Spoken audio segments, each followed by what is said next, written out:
Gempa di Turki kemungkinan besar bukan bencana alam murni, namun lebih dikarenakan ulah HARPS. Bagaimana kalau kita buktikan dengan data? Dan kalau benar itu adalah HARPS, itu merupakan kekejaman hakiki dari sesama manusia yang harus tidak bisa lagi kita diamkan. Kita sangat simpati pada rakyat Turki yang tertimpa musibah tersebut, dan kita semua tahu gempa beberapa hari yang lalu yang melanda Turki berkekuatan 7,8 skala Richter, dan wilayah pengaruh gempanya sampai ke Suriah dan Lebanon memakan korban 3.500 gedung dan lebih dari 17.000 yang diduga meninggal. Sebuah bencana yang dahsyat yang kita sebagai sesama manusia, walaupun secara fisik jauh di belahan bumi yang lain, berbeda tempat, harus sempat mengirimkan simpati doa, atau kalau bisa apapun. Itu adalah sebuah kewajiban manusia. Sesama umat manusia kita peduli. Kita tahu juga ada banyak fakta sains bahwa gempa, bencana alam tektonik, atau vulkanik, gunung berapi, atau tornado, angin ribut, hujan badai adalah nature-made disaster yang ketika didata ternyata 100 tahun terakhir dalam hitungan per tahunnya jumlah bencana alam naik. Bahkan diduga di tahun 2030 ke atas ada 400 bencana alam terjadi dalam setahunnya di berbagai wilayah bumi ini.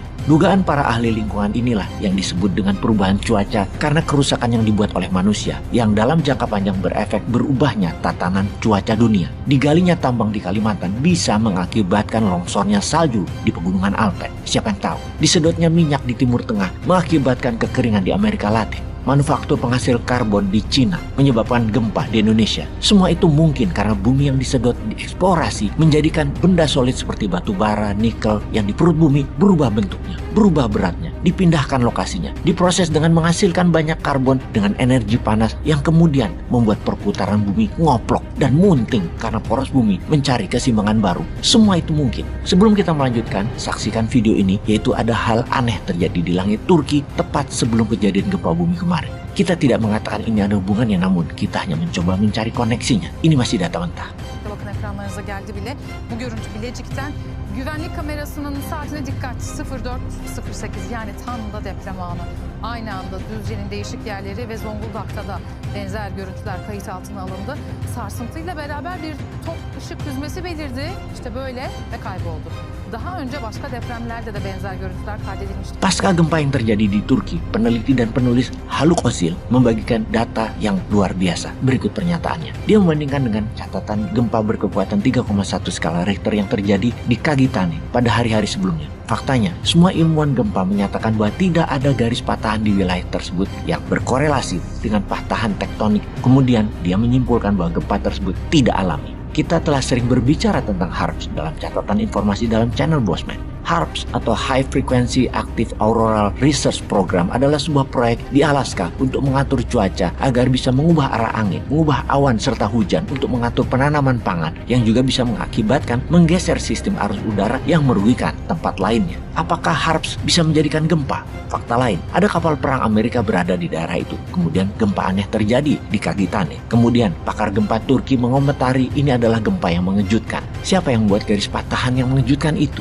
Ini berarti frekuensi atau energi kiriman yang mengaktifkan jalur patahan tersebut. Dan ini terjadi. Peristiwa serupa terjadi pada gempa di tahun 1999.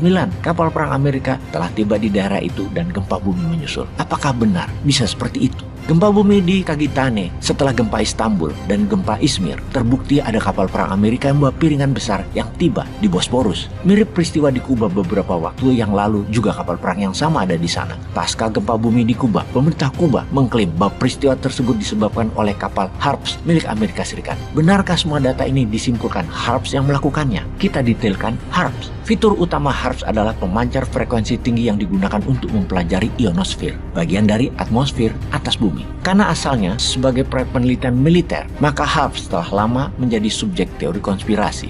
Transmisi frekuensi tinggi yang digunakan HARPS berkaitan dengan interaksi dengan partikel terionisasi elektron di ionosfer di atas ketinggian 100 km dari permukaan bumi. Sementara cuaca yang dialami di permukaan bumi terjadi di troposfer dan di stratosfer hingga ketinggian sekitar 15 km saja. Ini jauh di bawah ketinggian minimum ionosfer. Cuaca di bumi lebih dipengaruhi troposfer dan stratosfer yang didorong oleh efek geofisika, sebagian besar efek pemanasan matahari, jumlah karbon beredar, dan lain sebagainya di radius kurang dari 15 km dari muka bumi ke langit. Jadi Harps di ketinggian 100 km dan alatnya tidak bisa dibawa-bawa dalam kapal induk sekalipun. Jadi pernyataan akan gempa di Turki adalah buatan Amerika, buatan Zionis Israel, buatan Harps adalah misinformasi, adalah hoax. Namun ada fakta di lapangan yang secara geografi di lokasi gempa yang dikatakan tidak ada patahan ternyata benar. Sekarang ada patahan, sekarang ada patahan tektonik baru. Ini membuktikan bumi kita ini sedang sakit dan tidak sedang baik-baik saja. Karena ulah manusia kah sehingga alam marah? Pray for Turkey. Peace.